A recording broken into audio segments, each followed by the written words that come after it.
欢迎来到黎春正频道，请订阅频道，所以大家不要错过当天最热门的新闻。我们今天的时事通讯包括以下内容：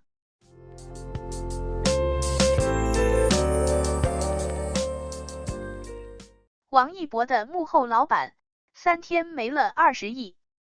去年1月19日，乐华娱乐在港交所挂牌上市，成为艺人经济第一股。上市当天，公司旗下艺人王一博、韩庚等人现场敲锣，股价开盘价为 5.6 港元，市值 48.72 亿港元。也正是这一天，王一博也从旗下艺人正式成为乐华娱乐的股东。作为乐华娱乐的老板，曾经在《乘风破浪的姐姐》中大杀四方的杜华喜上眉梢，身家一度达到 3.48 亿。时隔1年，这家王一博概念股的股价坐上过山车。1月17日，乐华娱乐早盘高开超 8%， 午后下挫，截至收盘，收跌近 9.5%， 创上市以来新低。在前1日，股价闪崩跌 77.84%， 3天暴跌20亿，杜华应该笑不出来了。013天暴跌，杜华身家蒸发24亿港元。过去3个交易日，杜华体验了一把身家急速暴跌。15日起，乐华娱乐分别大跌 25.39%、77.84% 和 9.45%， 3天累计跌超 85%。与此同时，乐华娱乐的市值从66亿降到10亿港元，蒸发56亿港元有余。目前，杜华持股 43.26%， 以此计算，身家跌去24亿港元，折合人民币超过20个亿。16日，乐华娱乐给出的回应，概不知悉任何导致该等股价不寻常波动的原因。本公司经营正常，董事会并对本集团未来发展前景抱有充分信心。乐华娱乐的回应目的是稳定股价，给股民信心，但二级市场并不买账。1月17日，乐华娱乐先涨后跌，进行了一次断崖式下跌。为何此时暴跌？数据显示，乐华娱乐本月19日迎来 3.49 亿股解禁，含基石投资者，占总股本的比例约 40%。中泰国际策略分析师严昭俊表示，分配结果公告文件显示，基石投资者的禁售截止日期为本月18日，存在部分投资者知悉该情况后，提前出售股份。市场正在用抛售投票，乐华娱乐似乎并不被认可。资料显示，乐华目前的持股大股东，杜华排在第一，后面依次为华人文化、阿里巴巴和公司总裁孙一丁。也就是说，杜华、华人文化、阿里巴巴和公司总裁孙一丁将在这次暴跌中损失惨重。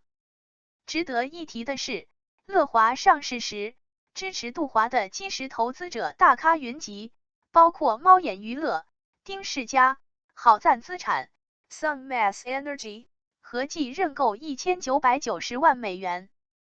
其中，丁世嘉为安踏体育掌舵者丁世忠的大哥，任集团执行董事兼副主席。Sunmass Energy 则是中国如意的全资控股公司。随着解禁日期逼近，杜华回应中只提及他和孙一丁等持股董事未出售持有的公司权益，未提及股票解禁后基石投资者们的下一步动作。02乐华娱乐换上巨星依赖，资本市场的不认可有迹可循。乐华娱乐是中国少数能提供系统化及专业化艺人培训及运营的公司。公司已构建覆盖艺人管理全生命周期的乐华模式，包括训练生选拔、艺人培训、艺人运营及宣传。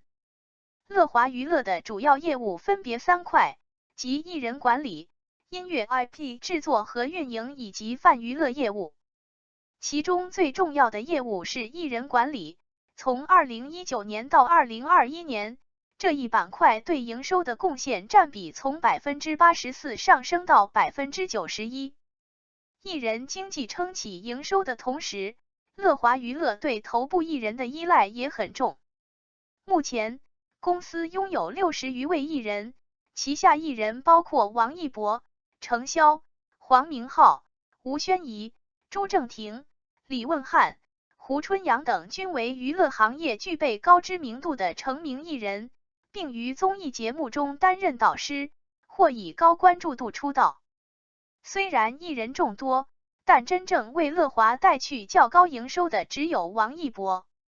过去很长时间，韩庚曾是乐华的头号摇钱树，最近几年王一博扛起了营收的半壁江山。一个比较直观的证明是，在乐华娱乐长达445页的招股书中，王一博的名字出现了18次。或因频繁被外界诟病依赖单一艺人，乐华上市后财报中提及王一博的频率大幅降低。2022年年报、2023年中期报告里，王一博的名字分别出现了5次和1次，且报告未披露由其带来的具体收入数据。乐华娱乐业绩数据显示，2023年上半年，公司收入 3.65 亿元，同比减少 25.2%， 期内亏损约 1.76 亿元。2022年同期取得溢利 9273.3 万元，期内经调整净利润 4989.2 万元，同比减少 70.4%。其中，占总收入近90%的艺人管理收入下滑，较上年同期下降近30%。针对这块业务营收下滑，乐华解释为市况不佳，导致对签约艺人所提供服务的需求下降。03度华急需制造下一个王一博。当前的乐华正在急于去王一博化，但除了王一博外，乐华旗下其他艺人似乎仍然火候不够。而且，范丞丞在2023年4月合约到期不续，韩庚、程潇的艺人管理合约也将在今年到期。对于乐华而言，进行业务的多元化发展似乎是更为可行的路径。去年，乐华挑选了3条路。第一条路，造星。财报显示，2022年乐华娱乐的训练生计划在全球范围内接到超过14000份申请，公司仅与11名训练生候选人签订训练生合同，录取率低于 0.1%。而2023年国考的平均录取率为 1.4%， 从数据上看，成为偶像要比考公艰难数倍。第二条路，推出虚拟艺人。早在2020年，乐华娱乐与字节跳动合作开发推出了虚拟艺人女团 SO。据招股书显示， SO 在2021年相关业务收入为3787万元，较上一年增长了 79.6%， 同时其营业成本仅845万元，毛利率约为 77.7%， 投入产出比远远高于真人艺人。第三条路，切入直播、短剧等大热赛道。感谢您观看视频。如果您觉得本时事通讯有用，请不要忘记点赞、评论和订阅。祝您生活愉快，充满活力。再见。